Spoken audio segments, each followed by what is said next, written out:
बिस्मिल्लाहिर्रहमानिर्रहीम अस्सलाम वालेकुम। मैं हूं आपका अपना होस्ट अशफाक नियाजी और आप देख रहे हैं K92 न्यूज़। सबसे पहले अहम खबरें।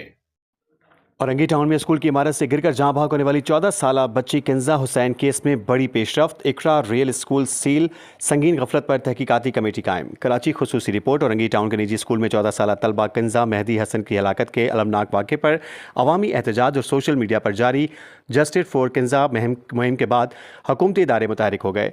हुकूमत सिंध ने स्कूल इंतजामिया की मुजरिमाना गफलत पर सख्त एक्शन लेते हुए स्कूल को सील करने के अहकाम जारी कर दिए, जबकि Sindh building control authority SBCA ने इमारत को गैर कानूनी करार देकर मिसमार करने का नोटिस जारी कर दिया।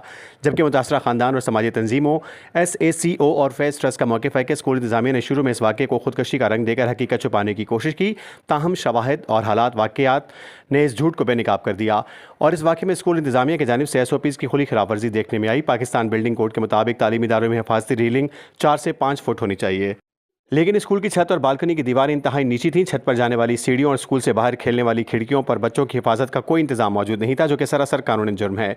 स्कूल की गैर कानूनी इमारत से गिरकर जहां भाग होने वाली बच्ची की खबर पर फौरी एक्शन लेते हुए DG Sindh building control authority ने फौरी कार्रवाई के अहकाम जारी किए। सिंध बिल्डिंग कंट्रोल अथॉरिटी के मुताबिक स्कूल की तीसरी और चौथी मंजिल बगैर इजाज़त तामीर की गई थी और रहायशी प्लाट का तजारती इस्तेमाल किया जा रहा था। बच्चे की हलाकत की खबर का नोटिस लेते हुए महकमा तालीम सिंध डायरेक्टोरेट ऑफ इंस्पेक्शन ने एक आला सतही इंक्वायरी कमेटी तश्कील दे दी, जो जाए वकुआ का फ्रांसिक मुआयना करेगी और CCTV फुटेज समेत तमाम शवाहिद को महफूज बनाएगी। कमेटी को पाबंद किया गया है कि वो जल्द अज जल्द अपनी रिपोर्ट जमा कराए ताकि जिम्मेदारों का तयन किया जा सके।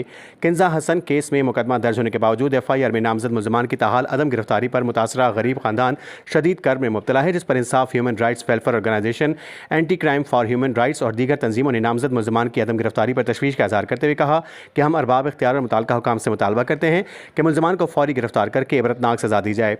सोशल मीडिया पर बच्ची की किरदार कशी करने वाले अनासर के खिलाफ साइबर क्राइम कवानीन के तहत कार्रवाई अमल में लाई जाए।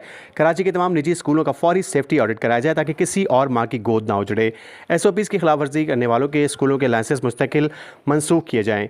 इकरा रियल इस्लामिक स्कूल के खिलाफ जारी कार्रवाई सील होना और इंक्वायरी का आगाज़ इंसाफ की जानिब पहला कदम है। ताहम मुतासरा खानदान का कहना है कि जब तक असली जिम्मेदार सलाखों के पीछे नहीं जाते और शहर के तमाम स्कूल बच्चों के लिए महफूज नहीं बन जाते, इनकी जिद्दोजहद जारी रहेगी।